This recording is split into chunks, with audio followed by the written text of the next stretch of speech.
praticamente todas as pessoas, elas se lembram daquilo que as afeta com impacto. Ou dor, ou alegria. No caso, tem gente que se lembra da data do casamento, um aniversário, uma festa que participou quando era muito criança. Eu me lembro de das cenas mais marcantes para mim, foi quando a minha mãe me levou à cidade de Urucânia, que fica a aproximadamente 100 quilômetros de João Monlevade, a cidade que eu nasci, onde tinha um padre, o padre Antônio Ribeiro, que dizia-se fazer milagre em nome de Nossa Senhora Aparecida. E ela me levou num caminhão, na época um pau de arara, uma estrada muito ruim, mas as imagens ficaram muito nítidas na minha cabeça. Eu tinha apenas 4 anos. Desculpe, isso me emociona. Essa é uma lembrança, muito nítida. A maioria das crianças, com entre 8 e 12 meses, as crianças andam, né? Eu atrasei um pouquinho.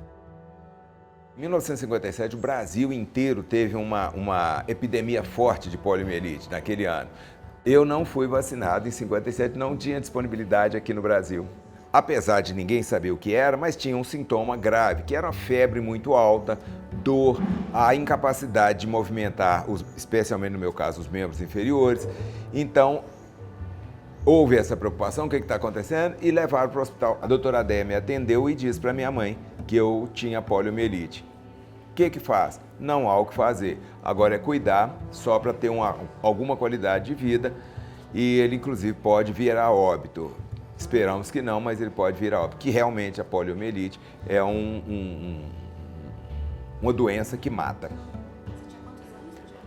O diagnóstico eu tinha 6 meses de idade. Foi um presente de Natal. Eu sou geminiano, sou de junho, e eu fui acometido pela polio em dezembro. Um bom presente de Natal, talvez por isso a data não me seja muito aprazível. A fisioterapia era um luxo para muito poucas pessoas no Brasil. Muito poucas, isso não existia. A fisioterapia era sempre sugestão dos médicos, você faça isso em casa, faça aquilo, algum movimento, alguma ajuda mecânica externa, movimentar as pernas, um adulto movimentando as pernas da criança, os braços, enfim. Uma fisioterapia como é hoje, profissionalizada, não existia, ou se existia, não estava acessível às pessoas, especialmente pessoas da nossa classe de renda naquela época.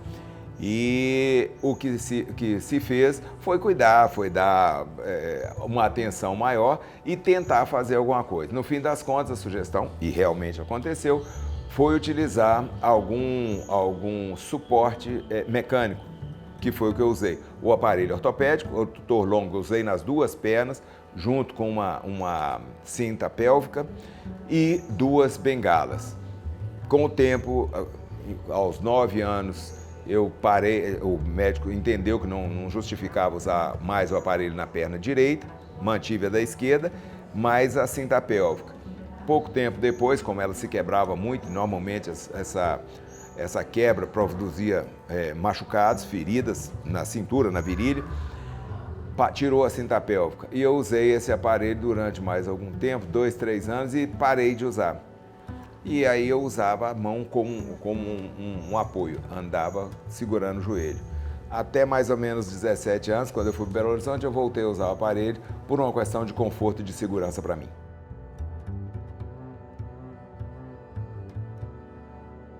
Então eu tinha uma vida com as minhas limitações, muito próxima dos outros meninos. As mesmas brincadeiras, claro, eu não conseguiria jogar bola, mas eu estava sempre por ali, e quando eu não estava de aparelho, eu andava me arrastando, era arrastando mesmo, com os joelhos no chão.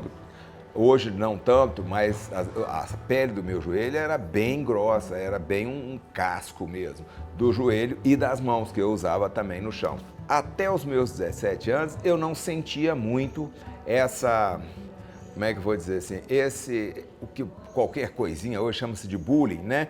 Eu não percebia essas coisas. Claro que tinha os meninos que me chamavam de aleijadinho, de outros nomes tantos, mas que nunca me afetaram naquela época. Porque, da mesma forma que me chamavam de aleijadinho, tinha outros que tinham outros apelidos que normalmente destacavam alguma diferença que essa pessoa tinha. Um nariz grande, muito gordo, muito magro, muito alto, muito baixo, enfim, qualquer coisa. E no meu caso, o que me diferenciava das outras crianças era a paralisia nas pernas. né? Então a gente não se ressentia muito disso, não. Podia ficar chateado na hora ali de brincadeira, mas daqui a pouco estava todo mundo brincando junto de novo. Aos 17 anos, quando eu fui para Belo Horizonte, a coisa começa a mudar significativamente. Por quê? Porque aí é a hora de você começar a pensar nas conquistas, nos namoros. E é claro que essa minha diferença me deixava num plano inferiorizado em relação aos outros meninos da mesma idade, ou da mesma faixa etária, e havia, claro, uma segregação. Tive algumas namoradas que namoravam comigo por algum tempo muito curto e depois isso encerrava. Eu não entendia por quê. E muitas vezes eu fiquei sabendo por outras pessoas, claro, sem nenhuma mágoa, sem nenhuma dor por isso, que o rompimento se deu pela expectativa de que eu não seria viril, que a minha deficiência me deixaria impotente. Então, quando você começa a perceber esse tipo de coisa, há um impacto. Claro que há. Eu era muito jovem, então esses impactos incomodavam muito. Não a ponto de eu me sentir tão mal, mas era ruim. Você sempre sabe que tem alguma coisa que te diferencia para menos. Isso é muito ruim. O livro Sobreviver com Pólio, eu trago nesse livro a minha história do nascimento a por volta de 16, 17 anos. A poliomielite é uma doença que depois que a gente tem uma sequela, essa sequela a gente vai levar para o resto da vida. E esse livro, ele vem como consequência de uma solicitação de alguns médicos com os quais eu vinha tratando por causa de uma dor muito séria no ombro direito. Eu já tive a mão esquerda amputada por um desequilíbrio. Eu tinha uma fábrica de móveis e, em função da polio, desequilibrei, passei a mão na serra e ela foi reimplantada. Quando houve o reimplante, eu tive hepatite C, que na época também não se avaliava, e por causa disso, o esforço que eu já fazia com os braços e ombros foi ampliado para o braço direito, porque o esquerdo ficou com muitas das suas funções comprometidas, naturalmente. E isso fez com que o manguito rotador, aprendi esse nome recentemente, é um nome até interessante, o manguito rotador, que faz o movimento de elevação do braço, no meu caso ele se rompeu. E hoje eu vivo com dor, manhã, tarde, noite e madrugada. Me disseram que resolve fácil, porque só dói quando eu respiro. Assim que eu parar de respirar, a dor acaba. E o livro foi mais uma função disso, para mostrar para pais e pessoas responsáveis por crianças a importância de imunizar as crianças, porque a doença, infelizmente, caso a pessoa tenha uma sequela, ela vai levar isso para o resto da vida.